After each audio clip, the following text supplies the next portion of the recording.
നമസ്കാരം. എൻ്റെ മോനെ, അച്ഛൻ്റെ കയ്യിൽ അത്രയ്ക്ക് പൈസയൊന്നുമില്ല. അച്ഛൻ്റെ കയ്യിൽ പൈസ ഇല്ലെങ്കിൽ ഒരു കാര്യം ചെയ്താൽ മതിയല്ലോ. ATM പോയിട്ട് അവിടെ നിന്ന് പൈസ എടുത്താൽ മതിയല്ലോ. അവിടെ നിറയെ പൈസ ഉണ്ടല്ലോ. ഇത് എൻ്റെ മകൻ വളരെ ചെറുതായിരുന്നപ്പോൾ 4-5 വയസ്സ് മാത്രം പ്രായമുള്ളപ്പോൾ എന്നോട് പറഞ്ഞൊരു കാര്യമാണ്.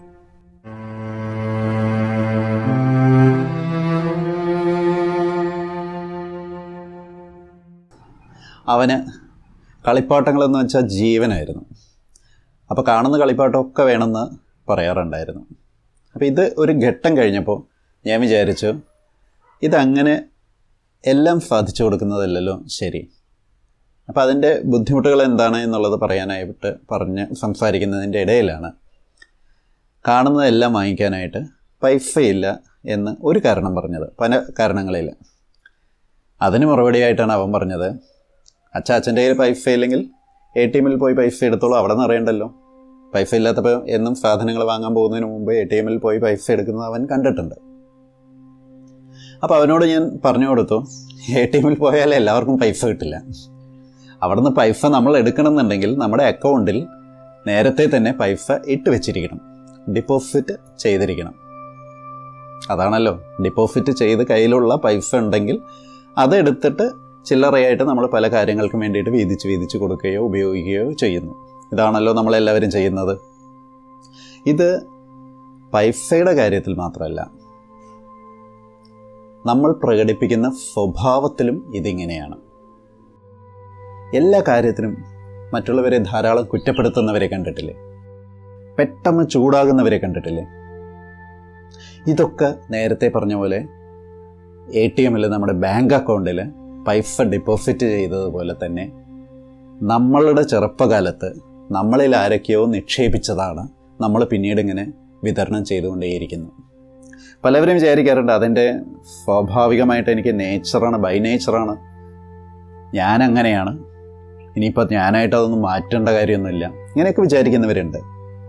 ഇത് നമുക്ക് ജന്മന കിട്ടിയതല്ല. നമ്മൾ വളരെ കൊച്ചു കുട്ടികളാവുന്ന കാലത്ത് ആരൊക്കെയോ നമ്മളിൽ നിക്ഷേപിച്ചതാണ്. നോക്കൂ, ചെറുപ്പത്തിൽ നമ്മൾ ധാരാളം കുറ്റപ്പെടുത്തലുകൾ കേട്ടിട്ടാണ് വളർന്നതെങ്കിൽ വലുതാകുമ്പോൾ എല്ലാവരെയും കുറ്റപ്പെടുത്തിക്കൊണ്ടേയിരിക്കും. ചെറുപ്പത്തിൽ ധാരാളം അടി കിട്ടിയിട്ടാണ് വളർന്നതെങ്കിൽ നമ്മൾ മറ്റുള്ളവർക്ക് അടി കൊടുക്കാനുള്ള ഒരു ടെൻഡൻസി, ഒരു പ്രവണതയുണ്ടാവും. അടി കൊടുക്കാൻ സാധ്യതയുണ്ട്. തിരിച്ചിട്ട് പറഞ്ഞാൽ അടി കൊടുക്കുന്ന എല്ലാവരും ചെറുപ്പത്തിൽ അടി കിട്ടി വളർന്നവർ തന്നെയാണ്. അപ്പോൾ ചെറുപ്പത്തിൽ എന്താ കിട്ടിയത്? കുറ്റപ്പെടുത്തലാണോ? ചീത്തവിളികളാണോ? ഇതൊക്കെ നമ്മൾ ജീവിതത്തിൽ പിന്നീട് അങ്ങോട്ട് കൊടുത്തുകൊണ്ടേയിരിക്കും. നല്ല പ്രശംസകളാണോ?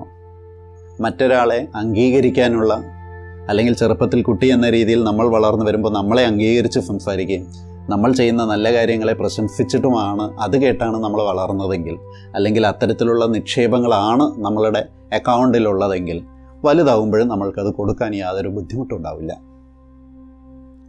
സ്വഭാവത്തിൻ്റെ കാര്യത്തിൽ ഈ അക്കൗണ്ടിന് വേറൊരു പ്രത്യേകതയുണ്ട്. പൈസയെ പോലെയല്ല, എടുക്കും തോറും അത് കൂടുകയേ ഉള്ളൂ. എടുത്ത് കുറേ കൊടുത്തു കഴിഞ്ഞാൽ ഇവിടെ അത് കുറേ കൂടുതൽ ബാക്കി ഉണ്ടാവും, അല്ലെങ്കിൽ അത് വളരുകയാണ് ചെയ്യുക. സ്വാഭാവികമായിട്ടും കുറ്റപ്പെടുത്തലുകളാണ് നമ്മൾ കൊടുക്കുന്നതെങ്കിൽ നമ്മുടെ ഉള്ളിൽ കുറ്റപ്പെടുത്താനുള്ള പ്രവണതയാണ് കൂടുക. മറ്റൊരാളെ അംഗീകരിക്കാനും പ്രശംസിക്കാനും ആണ് നമ്മൾ തയ്യാറാവുന്നെങ്കിൽ അത് നമ്മുടെ ഉള്ളിൽ വളരുകയും ചെയ്യും. പക്ഷേ നമ്മൾക്ക് നേരത്തെ തന്നെ ആരെങ്കിലും നമ്മളിൽ ഈ പ്രശംസാവാചകങ്ങളും അംഗീകാരങ്ങളും നിക്ഷേപിച്ചിട്ടില്ല എങ്കിൽ ഇത് ചെയ്യാൻ നല്ല ബുദ്ധിമുട്ടാണ്. ഇത് ചെയ്യാൻ ബുദ്ധിമുട്ടുന്ന പലരും വിചാരിക്കുന്നത് എൻ്റെ നേച്ചർ ഇങ്ങനെയാണ്, എൻ്റെ സ്വഭാവം ഇങ്ങനെയാണ്, ഞാൻ കാണുന്ന തെറ്റുകളെയൊക്കെ പറയും, അത് സ്വീകരിക്കാൻ പറ്റുന്നവർ എൻ്റെ കൂടെ നിന്നാൽ മതി എന്നൊക്കെ ആയിരിക്കും പറയാം. എന്നിട്ട് എന്തായിരിക്കും സംഭവിക്കുക? അവരോടൊപ്പം നിൽക്കാൻ പലവരും ഉണ്ടാവില്ല. വല്ലാത്ത ഒറ്റപ്പെടലാണ് പിന്നീട് ഇവർക്ക് തോന്നുക. നേരത്തെ തന്നെ ഇത്തരം കാര്യങ്ങളിൽ നമ്മളിൽ ആരെങ്കിലും നിക്ഷേപിച്ചിട്ടുണ്ടെങ്കിൽ നമുക്കത് എടുത്തു കൊടുക്കാൻ വളരെ എളുപ്പമാണ്, സ്വാഭാവികമായിട്ട് എടുത്തു കൊടുക്കുന്നതായിട്ട് നമുക്ക് തോന്നും. ഇനി അഥവാ അങ്ങനെ ഇല്ല എങ്കിൽ നമ്മൾ കൊടുത്ത് ശീലിച്ചാൽ ഈ നിക്ഷേപത്തിൻ്റെ പ്രത്യേകത അത് വളരും എന്നുള്ളതാണ്. കൊടുത്ത് ശീലിക്കുമ്പോൾ നല്ല ബുദ്ധിമുട്ട് തോന്നും, കൃത്രിമത്വമൊക്കെ തോന്നും. പക്ഷേ മറ്റൊരാളെ അംഗീകരിക്കുകയും ആത്മാർത്ഥമായിട്ട് പ്രശംസിക്കുകയും ചെയ്ത് ശീലിച്ച് തുടങ്ങിക്കഴിഞ്ഞാൽ പിന്നീട് അത് വളരെ സ്വാഭാവികമായിട്ട് നമുക്ക് ചെയ്യാനും പറ്റും. നമ്മളോടൊപ്പം ആൾക്കാർ നിൽക്കുകയും ചെയ്യും. നമ്മളൊരു കൂട്ടത്തിലാണെങ്കിൽ, ആരെങ്കിലുമൊക്കെ നയിക്കുന്നുണ്ടെങ്കിൽ, ഒരു ടീമായിട്ടൊക്കെ ജോലിയെടുക്കുന്നുണ്ടെങ്കിൽ നമ്മുടെ കൂടെ ജോലിയെടുക്കാൻ ആൾക്കാർ ഇഷ്ടപ്പെടുകയും നല്ല രീതിയിൽ അവർ നമ്മളോടൊപ്പം പ്രവർത്തിക്കുകയും ചെയ്യും. അല്ല എങ്കിൽ നമ്മൾ പറയുന്ന കാര്യങ്ങളൊക്കെ ചെയ്യുമായിരിക്കും, പക്ഷേ നമ്മളെ ഇഷ്ടപ്പെടണമെന്ന് യാതൊരു നിർബന്ധവുമില്ല.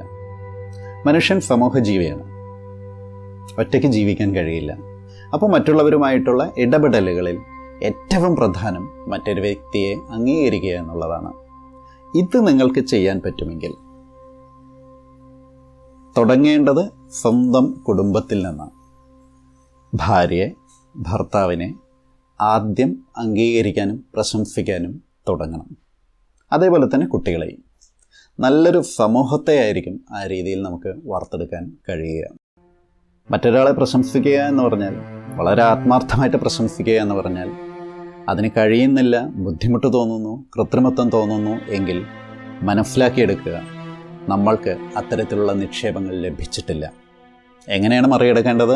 നേരത്തെ പറഞ്ഞതാണ്. മറ്റുള്ളവരെ പ്രശംസിച്ച് തുടങ്ങുക. ചിലപ്പോൾ തുടക്കത്തിൽ കൃത്രിമമായി തോന്നിയെന്ന് വരും, പക്ഷെ അത് ചെയ്യും തോറും അത് സ്വാഭാവികമായി തോന്നുകയും നമ്മുടെ നിക്ഷേപത്തിൽ ധാരാളം പ്രശംസകളും പ്രശംസിക്കാനുള്ള മനോഭാവവും നിറയുക തന്നെ ചെയ്യും. അപ്പോൾ തുടങ്ങുകയല്ലേ? ഇത്രയും നേരം എന്നെ കേട്ടുകൊണ്ടിരുന്ന നിങ്ങളോട് ഒരുപാട് നന്ദി പറയുന്നു. അതാവട്ടെ നിങ്ങൾക്കുള്ള ആദ്യത്തെ പ്രശംസ.